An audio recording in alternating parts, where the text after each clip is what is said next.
Umreth police inspector ભેદી વર્તન બાબતે ઉમરેઠ સનાતનની જગજાગરણ સમિતિ દ્વારા મામલતદાર કચેરીમાં આવેદનપત્ર આપવામાં આવ્યું।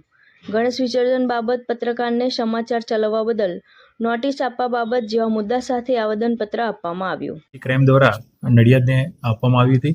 એમાં આ તપાસ સીઆઈડી ક્રાઇમને સોંપવામાં આવી, જેના આધારે તપાસ કરતા જાણવા મળ્યું કે ખાતરજ ચોકડી મહેમદાવાદ ખાતે 3 જે આપણા આરોપી છે ગિરીશ, પિયુષ અને નિતેશ, એ લોકો એક ભાગીદારી પેઢી બનાવી એસબીઆઈ બેંકમાં એક એકાઉન્ટ ઓપન કર્યું હતું અને આ એકાઉન્ટ એમને સુરતના જિગ્નેશ અને ધવલ એમને ભાડે આપ્યું હતું।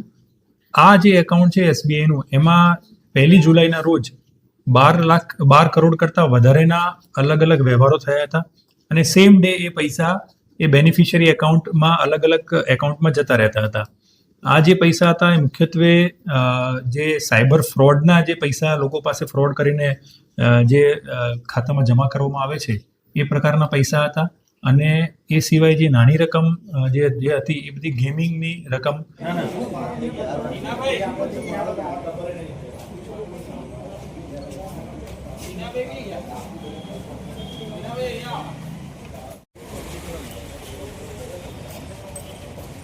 જોડે જોડે જોડે જોડે નહીં